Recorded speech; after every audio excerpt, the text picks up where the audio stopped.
श्री स्वामी समर्थ. नमस्कार, मी मंगल तुम्हा सर्वांचं नवीन एका व्हिडिओमध्ये अगदी मनापासून खूप खूप स्वागत करते. तर आता लवकरच श्रावण महिन्याला सुरुवात होत आहे आणि या श्रावण महिन्यामध्ये आपण प्रत्येक श्रावण सोमवारी उपवास करतो, तसेच कथा ऐकतो. तर श्रावण सोमवारची कथा काय आहे आणि शिवामुठीची सुद्धा कथा मी आपल्या चॅनलवरती अपलोड केलेली आहे. तो व्हिडिओ तुम्ही पाहिला नसेल तर नक्की आपल्या डिस्क्रिप्शनमध्ये मी लिंक दिलेली आहे, तिथे जाऊन चेकआउट करा. आणि आता आपण आजच्या व्हिडिओमध्ये श्रावण सोमवारची कथा काय आहे हे पाहणार आहोत. आटपाट नगर होतं. तिथे एक ब्राह्मण होता. त्याचा एक शिष्य होता. तो रोज तळ्यावर जाई, स्नान करी, शंकराची पूजा करी. वाटेत वेळूचं बेट होतं. परत येऊ लागला म्हणजे मी येऊ असा ध्वनी उठे. हा मागं पाही, तो तिथं कोणी नाही. त्या भीतीनं वाळू लागला. तेव्हा गुरुजींनी विचारलं, खायला प्यायला वाण नाही? मग बाबा असा रोड का? खायला प्यायला वाण नाही, हाल नाही, अपेष्टा नाही. स्नान करून येते वेळेस मला कोणी मी येऊ असं म्हणतं. मागं पाहतो तो कोणी नाही. ह्याची मला भीती वाटते. गुरुजी म्हणाले, भिवू नको, मागं काही पाहू नको. खुशाल त्याला ए म्हण, तुझ्या मागून येऊ दे. मग शिष्यानं काय केलं? रोजच्याप्रमाणे स्नानास गेला, पूजा करून येऊ लागला. मी येऊ असा ध्वनी झाला. ए असा जवाब दिला. मागं काही पाहिलं नाही. चालत्या पावली घरी आला. गुरुजींनी पाहिलं, बरोबर एक मुलगी आहे. त्या दोघांचं लग्न लावलं. त्यांना एक घर दिलं.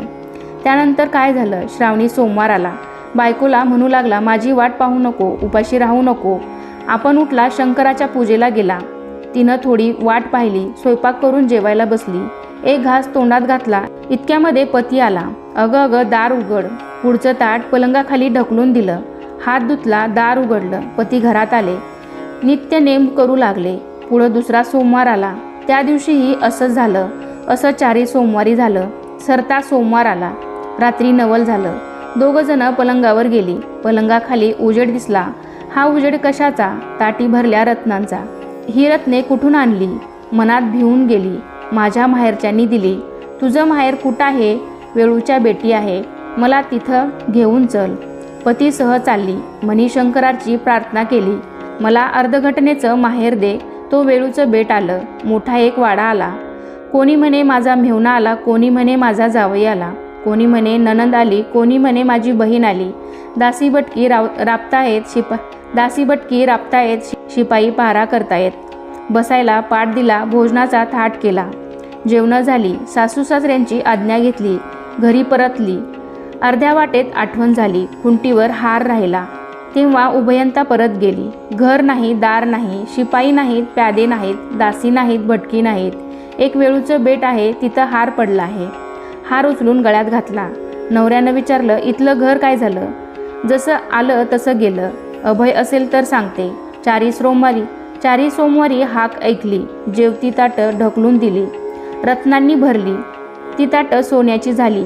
ती मला देवानी दिली. आपण विचारू लागला. तेव्हा मी भिवून गेले. माहेरची म्हणून सांगितली. शंकराची प्रार्थना केली. अर्धघटनेचं माहेर मागितलं. त्यांनी तुमची खात्री केली. माझी इच्छा परिपूर्ण झाली. जसे त्यांना भगवान भोलेनाथ, भगवान शंकर पावले, तसा आम्हाला पावो ही साठा